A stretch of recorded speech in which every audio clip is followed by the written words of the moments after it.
Salut tout le monde et bienvenue dans cette nouvelle vidéo sur la chaîne Samael Team Project.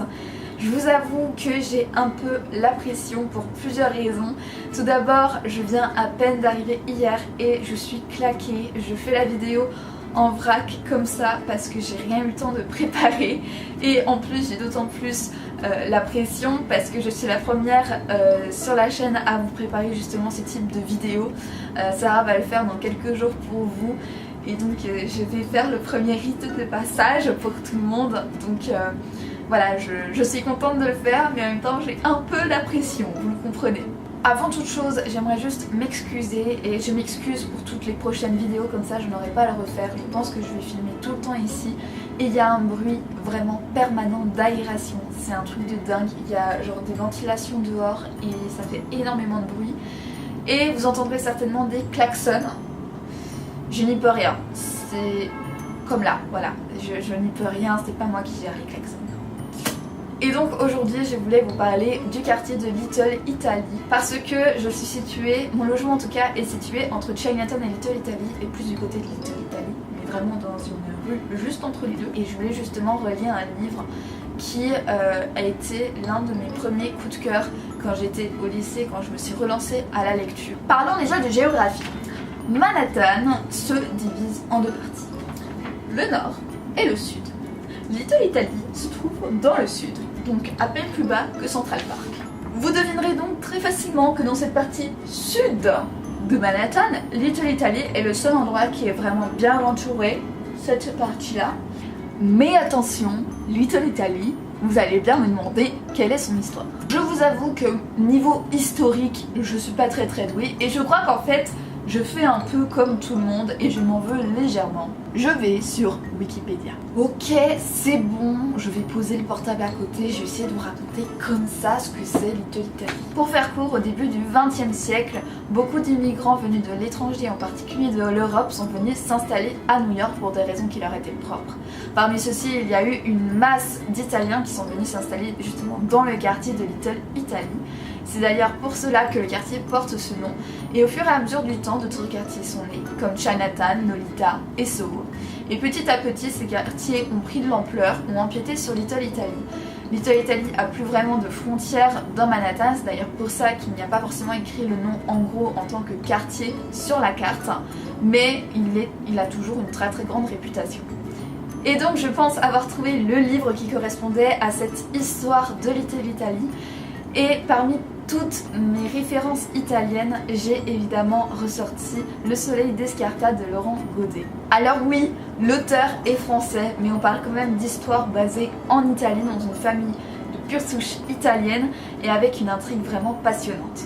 Ce livre, je l'ai lu il y a à peu près 5 ans, 6 ans, donc évidemment tous les détails sont pas frais dans ma tête, je n'ai plus que l'intrigue et les éléments essentiels qui m'ont fait ressentir énormément de choses durant ma lecture, donc je vais juste vous les faire partager avec un petit synopsis très rapide. Le roman va tourner autour d'un mystère de famille que nous allons découvrir dès le début du roman qui va nous accompagner petit à petit pour comprendre justement l'histoire. Dès le début, nous allons suivre un homme qui va décider de violer une femme considérée comme vieille fille. Elle n'est pas mariée, elle n'a pas d'enfant, elle n'a pas de progéniture. Et de ce viol, elle va naître un enfant. Et donc, toute la famille que nous allons suivre au fur et à mesure des générations est née de ce viol.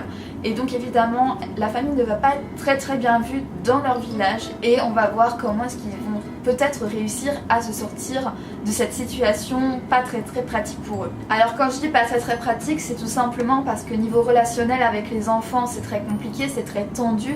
Entre les enfants de l'extérieur et les enfants de la famille, il n'y a pas vraiment de relation.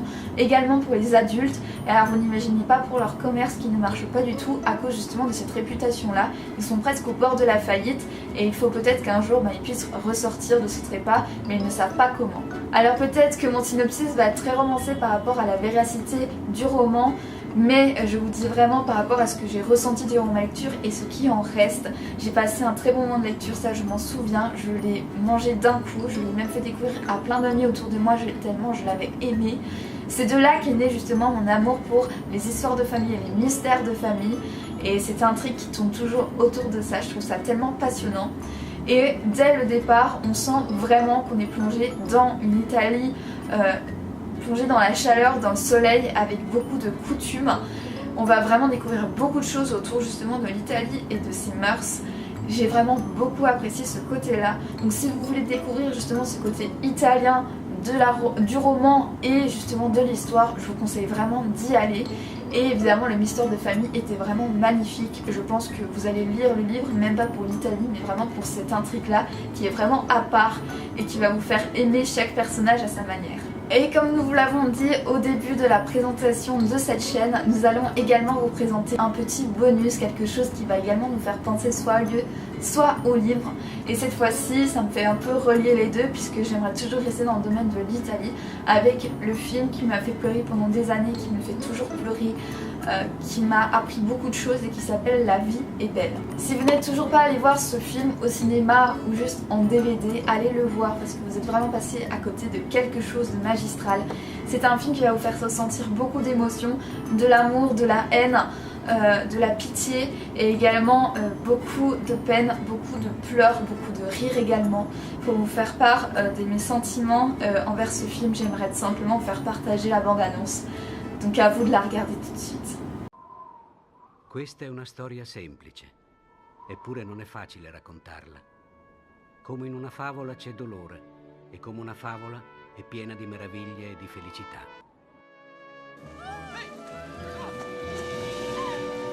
Buongiorno, principessa!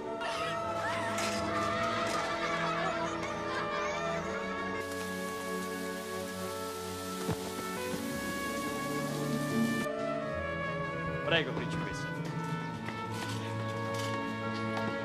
Avevo perso il carro ormai.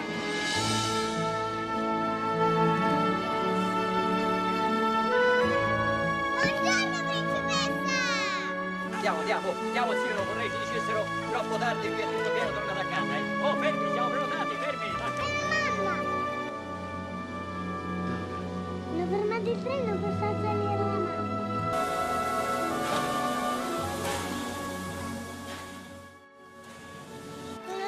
Babbo, che gioco è? Ci sono gli uomini di qua, le donne di là, e poi ci sono i soldati. Ci danno tutti gli orari, se si vince si prende. Me lo dici che premio è? No, carro armato vero, nuovo. Buongiorno, principessa! Sì, hai visto che roba? Allora domani mattina il gioco finisce, c'è la premiazione.